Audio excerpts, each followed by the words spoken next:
Hey there nation, and welcome to the show where we help you to play miniatures wargaming on a budget. It is I, Commander Cheapskate, and we are back on the episode of Cheap Shots, our series dedicated to showing you how to save money on the wargaming hobby.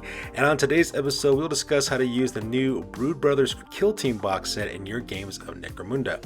We will review the box set's contents, discuss the potential narrative of how these fighters are in the Underhive, discuss the gang's playstyle, provide a 2,000 credit starting roster for your first campaign of Necromunda, and suggest how this game can develop over the course of the campaign. Finally, we'll give our overall conclusions on this box set as well. So, like I said before in this last video that I like to do, when it comes to cheap shots, I usually like to do painting tutorials for my videos because that's the number one way I know to help players to save money on the hobby, because a lot of players spend just as much money, if not more money, on the paints they use to paint up their miniatures than the actual miniatures themselves. So I like to use a lot of cheap crap paints to do that, to show you guys how to save money and just spend a fraction of what the other brands require. In this video, however, I'm going to talk about how you could use Kill Team box sets from Warhammer 40,000 Kill Team and use them in the Necromunda setting. I've actually done this several times before with the Galadark Kill Teams, as well as some of the new current Kill Teams on the market as well, and it's a very successful series, and I think a lot of people like using it, so that way they can double up on their miniatures for Necromunda as well as Kill Team. Both of them are skirmish games, both of them take place in the same campaign setting, so having a lot of ability to use the same set of miniatures for multiple games is the ultimate ideal way to save money, because unfortunately times are kind of rough right now, and saving money but at the same time having a lot of fun is kind of a key feature of miniatures wargaming anyways. Now, of course, you will have to be kind of comfortable with proxying these fighters into the Necromunda campaign setting, because these guys are more from the larger 40k universe, but considering how crazy of a setting Necromunda really is, that age-old saying of any miniature is a Necromunda miniature definitely applies to the Brood Brothers. So let's go and talk about what exactly is going to be in the box set contents. Now, a lot of this is going to be speculation for right now, because we're not really sure how this box is going to go, because this is the photo they provided for us from the Adepticon 2024 Games Workshop preview. And there's two ways you can look at this picture. One way to look at it is that this box set contains not just the 10 original Brood Brothers Kill Team, but they also contribute a Patriarch, two Familiars, a Alpha, as well as an Adept. Now, maybe that's the case, maybe it's not. I'm just going to assume that it's just a normal box set of 10 Brood Brothers, which is the 10 normal human fighters in this group, and that's exactly what the assumption to go with as well. And I'm also just going to make this list based on what I'm seeing in this picture as well, because I'm not really sure what's exactly in the box set, because like I said, it's kind of conjecture right now because the box hasn't been released yet. But from what I'm seeing here, of course, we're seeing things like las guns, auto guns, shotguns, as well as special weapons, as well as tactical military equipment as well, and we're going to use those to create our list for our first campaign in Necromunda. So let's talk about the narrative of this gang, and the reason why is because unfortunately you're always going to run into some players going to be like, why are you using Kill Team miniatures in Necromunda? And they're going to be doing a bunch of kind of stupid stuff like that. Normally I would just tell my opponent to shut up and play, but you know, whatever the case may be. So if you were looking for a narrative to justify why you should be able to use these guys are going to be a Xenos corrupted House Van Sar outcast gang is what you guys are going to use for these guys for. Now the narrative behind it is that these are some House Van Sar fighters who got a little too close to some Xenos technology, or maybe some Xenos biology. Either way, they are now converted over to bringing the glory of the Four-Armed Emperor in the House of Artifice, and that is the narrative we're going to go with these guys as well. So if you're looking for a narrative to use for your gang, this is the one I would suggest you use. So let's go and talk about exactly how this gang is going to play. Now, we could obviously make these guys into a Gene Stealer cult, which is the obvious choice, but we're not going to do that, though. The reason why is because there's plenty of videos I've made about using different Gene Stealer gangs. You want to make something that's kind of unique and something interesting. Now, the nice thing about this list that I have for you guys is a good balance of shooting, close combat, as well as survivability as well. We have access to better weaponry from the House Van Sar list, because this is a House Van Sar outcast gang. At the same time, it also gets some Xenos for being a Xenos corrupted gang with Gene Stealer cults. We're going to have that as well, and at the same time we're going to get access to some pretty powerful psych abilities that's going to help out this gang to be successful in the Underhive.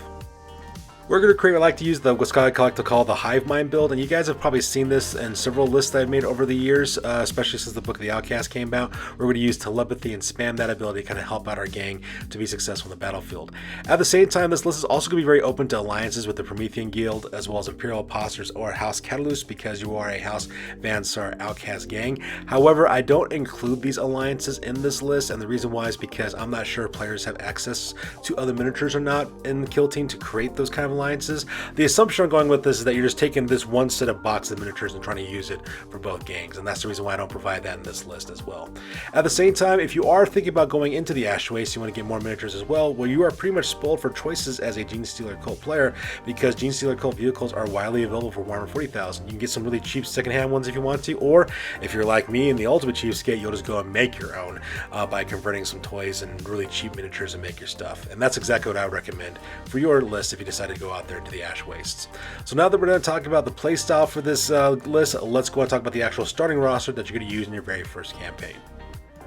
Alright, so this is the Brood Brothers starting roster for Necromunda Aranthe session at 2,224. This is going to be a Xenos Corrupted House of Ansar Outcast gang, so that way you can get all the benefits of being an outcast, as well as being part of House of Ansar, as well as being corrupted by the Genestealer cults. So let's start by talking about your Outcast leader. This guy's going to cost 395 credits, and you're going to use characteristic number 3 for this fighter as well. If you look down below, that's the characteristic that character actually has. That character's got a 6-inch movement allowance, 2+ weapon skill, 4+ plus a skill, 4 strength, 3 toughness, 2 wounds, 4+ initiative, 3 attacks, 6+ leadership, 6+ cool, 4+ willpower, and 7+ intelligence. Now you're going to make this guy the weird archetype because you want to be able to use psychic abilities as well. You also give him armored body glove as well as mesh armor to give him that 4-up armor save, and his primary shooting weapon is going to be a combat pistol, which is going to be a combination of last pistol and plasma pistol with a hot shot last pack to give you strength 4 shooting attacks last pistol, and a plasma pistol's backup as well. This fighter is going to be armed with a power sword as well as blasting charges, because blasting charges are a lot of fun. You're going to have photo goggles, that way you can see in all visibility conditions, and you can also upgrade this guy with a psychic familiar, because that little creature will be able to make you re-roll your failed psychic test, and also if that to a willpower test, you can actually avoid being shot, which a willpower 4 up, you're never going to get shot.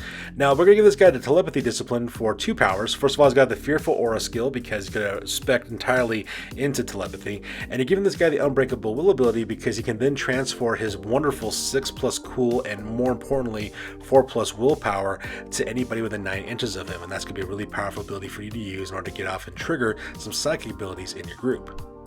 Which brings us to our champions. So you're going to play an Outcast champions. You got 4 champions in your list. Champions number 1 and 2 are going to be the first one we're going to talk about.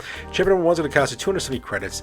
This fighter is also going to be a weird archetype as well, with an armored body glove and mesh armor for a 4-up armor save. They're going to have a last sub-carbine for a backup weapon, as well as a power sword for close combat, and a blasting charge as well. This guy is also going to be equipped with the cult icons, so that way he's got large group activations, and you give him photo goggles, that way he can see in all visibility conditions, as well as a psychic familiar for the additional buff for the reroll and willpower tests, as well as the ability to dodge being attacked.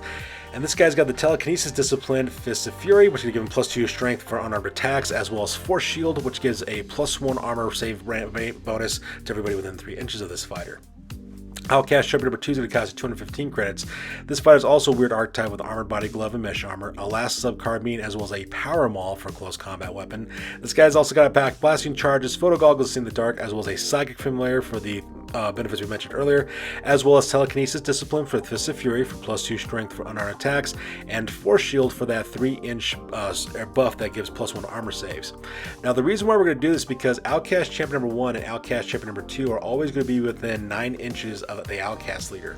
The reason why is because when the Outcast leader gets his unbreakable willpower off, his cool and, more importantly, 4+ willpower is going to transfer to his 2 Outcast champions as well, who will then be able to trigger telekinesis discipline with Force Shield, so that way they get those 3-inch bubbles to give an additional armor save for your fighters and make them extremely survivable. This is what I like to call the hive mind build, because the Outcast leader acts as the hive mind who is actually controlling the rest of the gang and giving them buffs to their cool as well as a willpower, which is also very much a Tyranid Genestealer thing to kind of do as well. And because we're playing the Aranthe Succession, we can double the number of champions we have in a game, which leads us to Outcast champion number 3. So it costs you 195 credits. This character is going to have a gunslinger archetype with armored body glove and mesh armor. This guy is going to pack a melt-a-gun, as well as a last sub-carbine for a backup weapon and blasting charges. This fighter is also going to have photo goggles, seeing all visibility conditions, and to give this guy hip shooting, so that way he can do the hip shooting ability where he runs in guns, where he can double his movement allowance and then fire off his melt-a-gun as well. And so the melt-a-gun's only got a 12-inch range, being able to close the distance and let that weapon loose to one-shot your enemies, it'd be really, really powerful as well. And the nice thing about that, because this guy's a gunslinger archetype, if you give him fast shot as the campaign continues, you can be able to shoot that twice. So absolutely terrifying combination there. And then we have Outcast Chapter number 4, which will cost 190 credits. This character's going to be a gunslinger archetype as well, with an armor body glove and mesh armor. They're going to have a long last with a focusing crystal for that increased armor penetration, as well as infra sights that we can shoot in all distances and all visibility conditions. They have a last pistol for a backup weapon, as well as blasting charges for self-defense and the fast shot ability, so that way they can shoot their long last twice. And these are good guys. You guys also tell these are the two same special weapons that are available on the picture of the box set, and that's the reason why I went with these. So let's go and talk about your Outcast Hive Scum now. So Outcast Hive Scum number 1 is going to cost you 190 credits. This guy's got armor, body glove, and mesh armor. This character is also packing a needle pistol as well as a last pistol and blasting charges. They can carry the Medicaid kit, so that way they can render first aid to their fellow fighters, as well as photo goggles, so that way they can see in the dark. Outcast Hive Scum number 2 is going to cost you 130 credits. This fighter's got an armored body glove as well as mesh armor. They're also packing auto gun and auto pistol. They're packing rad grenades, so that way they can use rad phage on your opponents, as well as photo goggles, so that way they can see in the dark as well. Outcast Hive Scum number 3 is going to cost 135 credits. This character's going to have armored body glove as well as mesh armor. This guy's also got a shotgun with solids ammo with infra sights, that way you can see in the dark and fire that shotgun. He's also got an auto pistol for a backup weapon as well as rad grenades, that way you can spread rad phage to your opponents as well. And then finally, Outcast Hive Scum number 4 and 5. These two fighters are going to cost 140 credits apiece. Both are armed with armored body gloves as well as mesh armor. Both are packing last guns with hot shot last packs for that strength 4 attack, as well as infra sights, so that we can see in the dark. They're also packing last pistols for backup weapons as well as blasting charges for extra lulls as well. And that's going to make your 2,000 point starting roster for your Brood Brothers gang in the Iran Succession. Now, as the campaign develops, of course, you're going to want to get respirators for your gang, so that way they can survive any environmental effects as well as any toxin and gas weapons that might be going their way as well. If you want, you can recruit a Baron if you want.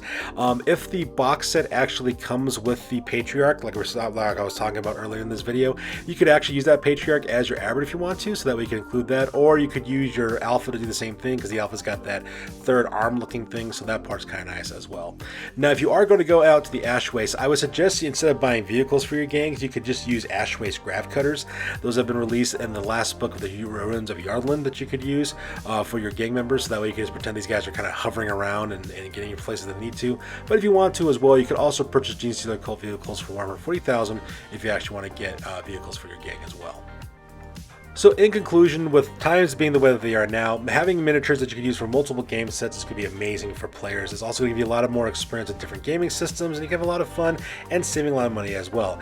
And the reason why we can do this is because in the campaign setting of Necromunda, every miniature is potentially a Necromunda miniature because of how crazy the lore and the environment is in that setting as well.